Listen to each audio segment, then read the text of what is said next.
পশ্চিমী ঝঞ্ঝার প্রভাবে আটকে রয়েছে উত্তরে হাওয়া। সামান্য বাড়তে পারে সর্বনিম্ন তাপমাত্রা। শীতের আমেজ থাকলেও বড়দিনে জাঁকিয়ে শীতের সম্ভাবনা কার্যত নেই। তবে ২৭ তারিখের পর ফের বাংলায় জাঁকিয়ে শীত পড়তে পারে জানাচ্ছে আলিপুর আবহাওয়া দফতর। অন্যদিকে যে বঙ্গোপসাগরে গভীর নিম্নচাপ তৈরি হয়েছিল তা ধীরে ধীরে শক্তি হারাবে, পূর্ব ও উত্তর পূর্ব দিকে অভিমুখ থাকবে। সুস্পষ্ট নিম্নচাপ রূপে মঙ্গলবার এটি অন্ধ্রপ্রদেশ তামিলনাড়ু উপকূলের কাছাকাছি চলে আসবে। নতুন করে উত্তর পশ্চিম ভারতে পশ্চিমী ঝঞ্ঝা। ২৭শে ডিসেম্বর শুক্রবার উত্তর পশ্চিম ভারতে আরও একটি ঝঞ্ঝা ঢুকবে। উত্তর পশ্চিম ভারতে একটি জেট স্ট্রিম উইন্ড রয়েছে। এছাড়াও পাঞ্জাব, রাজস্থান সংলগ্ন এলাকায় আরও একটি ঘূর্ণাবর্ত থাকবে। সব মিলিয়ে দুর্যোগ যে এখনো কাটেনি তা কিন্তু এক প্রকার পরিষ্কার।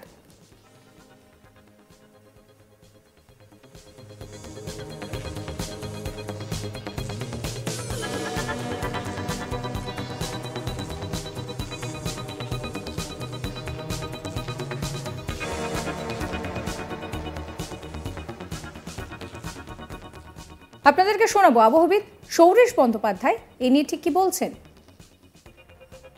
দক্ষিণবঙ্গের জন্য আগামী ৪-৫ দিন প্রধানত শুষ্ক ওয়েদারই থাকবে। তবে ২৪ তারিখে আংশিক মেঘলা আকাশ থাকার সম্ভাবনা। উপকূলের কাছাকাছি এলাকায় দু এক জায়গায় খুব হালকা ধরনের বৃষ্টিপাতের সম্ভাবনা রয়েছে, বিশেষ করে পূর্ব পশ্চিম মেদিনীপুর, দক্ষিণ ২৪ পরগনা এই জেলাগুলো উপকূলের কাছাকাছি অঞ্চলে হালকা ধরনের বৃষ্টিপাতের সম্ভাবনা থাকছে দু এক জায়গায় ২৪ তারিখে। এছাড়া দক্ষিণবঙ্গের অন্যান্য জেলায় প্রধানত শুষ্ক ওয়েদার থাকবে। তাপমাত্রার খুব একটা উল্লেখযোগ্য পরিবর্তন থাকবে না আগামী ৪ দিন। যেরকম চলছে এখন এর কাছাকাছি কন্টিনিউ করবে। বর্তমানে যেটা রয়েছে কলকাতা পার্শ্ববর্তী অঞ্চলে গত ২৪ ঘন্টায় ১৬ ডিগ্রি কাছাকাছি ছিল, যেটা স্বাভাবিক এই সময় থাকার কথা ১৪.৫ ডিগ্রি কাছাকাছি, অর্থাৎ স্বাভাবিকের থেকে বেশি রয়েছে কিছুটা। পশ্চিমের জেলাগুলোতেও স্বাভাবিকের থেকে কিছুটা বেশিই চলছে বেশিরভাগ জায়গাতেই। তো আগামী ৪ দিন এইরকমই কন্টিনিউ করবে। কলকাতা পার্শ্ববর্তী অঞ্চলে সর্বনিম্ন তাপমাত্রা ১৬ থেকে ১৭ ডিগ্রি কাছাকাছি থাকবে, আর দিনের তাপমাত্রা ২৫-২৬ ডিগ্রি কাছাকাছি থাকবে কলকাতা পার্শ্ববর্তী অঞ্চলে। তাপমাত্রা কিছুটা পরিবর্তন ২৭ তারিখের পর থেকে কিছুটা কম হওয়া শুরু করবে, যেহেতু পশ্চিমী ঝঞ্ঝা একটার পর একটা পরপর রয়েছে, যে কারণে এখনই তাপমাত্রা খুব একটা কমছে না, স্বাভাবিকের থেকে বেশিই চলছে। আগামী ৪-৫ দিন দক্ষিণবঙ্গের তাপমাত্রায় যে খুব একটা বড়সড় হেরফের হবে তা কিন্তু একেবারেই নয়। সকালের দিকে হালকা কুয়াশা থাকলেও বেলা বাড়ার সঙ্গে সঙ্গে আকাশ পরিষ্কার হবে। পশ্চিমের কয়েকটি জেলায় মাঝারি কুয়াশার সম্ভাবনা রয়েছে বলেই জানাচ্ছে হাওয়া অফিস। কুয়াশার সম্ভাবনা বেশি থাকবে পূর্ব ও পশ্চিম বর্ধমান, বীরভূম এবং মুর্শিদাবাদে। আগামী ২৪ ঘন্টায় রাতের তাপমাত্রা কিন্তু সামান্য বাড়তে পারে। তারপর আগামী সপ্তাহে তাপমাত্রা এরকমই থাকবে। মঙ্গলবার মেঘলা আকাশ হতে পারে। বেশ কিছু জেলায় দিনের তাপমাত্রা কমবে। শীতের আমেজ থাকলেও জাঁকিয়ে শীতের যে সম্ভাবনা তা কিন্তু নেই আপাতত, সেই বিষয়টাই জানাচ্ছে হাওয়া অফিস।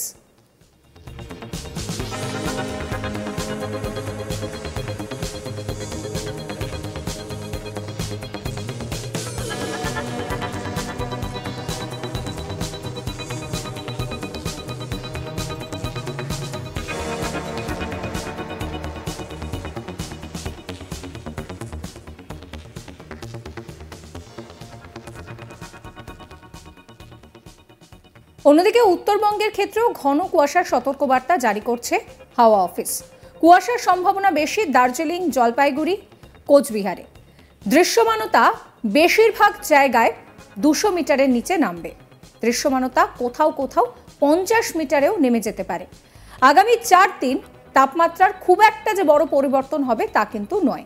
শীতের আমেজ থাকলেও বড়দিন, অর্থাৎ যেই বড়দিন একদম সেলিব্রেশনে মাতে শহরবাসী, সেই বড়দিনে কিন্তু জাঁকিয়ে শীতের সম্ভাবনা কলকাতার ক্ষেত্রে অন্তত সেইভাবে নেই। অর্থাৎ ঠান্ডা থাকবে, আপনি নতুন যে শীতের পোশাক কিনেছেন সেটা অবশ্যই পরতে পারবেন, তবে বড়দিন সেলিব্রেশনের সময় জাঁকিয়ে শীতের আমেজ কিন্তু শহর কলকাতায় থাকবে না, সেই কথাই বলছে হাওয়া অফিস।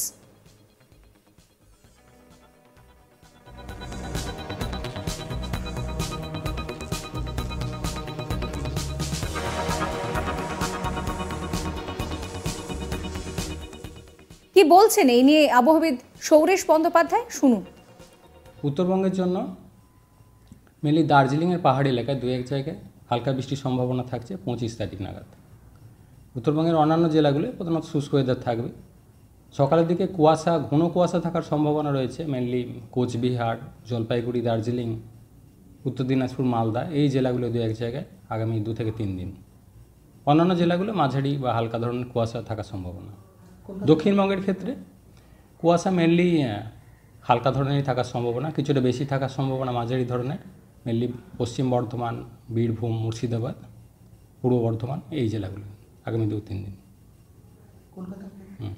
কলকাতা পার্শ্ববর্তী অঞ্চলে আগামী 2-3 দিন আংশিক মেঘলা আকাশ থাকার সম্ভাবনা। সকালের দিকে কুয়াশা থাকলেও খুব হালকা ধরনের, খুব একটা উল্লেখযোগ্য সেরকম না। আর সর্বোচ্চ তাপমাত্রা 25 থেকে 26 ডিগ্রির কাছাকাছি, সর্বনিম্ন তাপমাত্রা 16 থেকে 17 ডিগ্রির কাছাকাছি থাকবে। বলা যায় যে 27 তারিখের পর থেকে কিন্তু শীতের আমেজ পাওয়া যাবে। এখন যেটা চলছে স্বাভাবিকের থেকে খানিকটা বেশি রয়েছে। 27 তারিখের পর থেকে কমা শুরু করবে, মেনলি ইয়ার এন্ডিংয়ে গিয়ে আবার সিগনিফিক্যান্টলি উল্লেখযোগ্যভাবে কমবে। অন্যদিকে ভিন রাজ্য মানে অন্ধ্রপ্রদেশ এই সমস্ত জায়গায় কিন্তু বৃষ্টির সম্ভাবনা রয়েছে। বজ্রবিদ্যুৎ সহ বৃষ্টি হতে পারে রাজস্থানেও।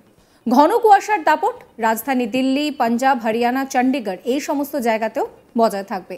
সিকিম, আসাম, মেঘালয় এই সমস্ত জায়গাতেও কুয়াশার দাপট বজায় থাকবে। আর হিমাচল প্রদেশের ক্ষেত্রে কিন্তু চরম শৈত্যপ্রবাহ চলছে।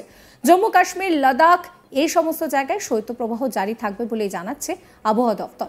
আরও একবার আপনাদেরকে শোনাবো আবহাওয়া দপ্তরের তরফে আবহাওয়া কিরকম থাকবে সেই নিয়ে ঠিক কি বলা হচ্ছে।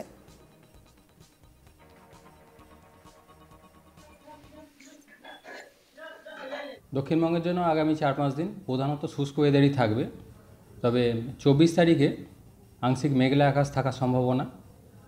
উপকূলের কাছাকাছি এলাকায় দু এক জায়গায় খুব হালকা ধরনের বৃষ্টিপাতের সম্ভাবনা রয়েছে, বিশেষ করে পূর্ব পশ্চিম মেদিনীপুর, দক্ষিণ 24 পরগনা এই জেলাগুলো উপকূলের কাছাকাছি অঞ্চলে হালকা ধরনের বৃষ্টিপাতের সম্ভাবনা থাকছে দু এক জায়গায় 24 তারিখে।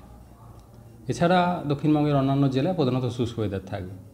তাপমাত্রার খুব একটা উল্লেখযোগ্য পরিবর্তন থাকবে না আগামী 4 দিন, যেরকম চলছে এখন এর কাছাকাছি কন্টিনিউ করবে। বর্তমানে যেটা রয়েছে কলকাতা পার্শ্ববর্তী অঞ্চলে গত 24 ঘন্টায় 16 ডিগ্রি কাছাকাছি ছিল, যেটা স্বাভাবিক এই সময় থাকার কথা 14.5 ডিগ্রি কাছাকাছি, অর্থাৎ স্বাভাবিকের থেকে বেশি রয়েছে কিছুটা।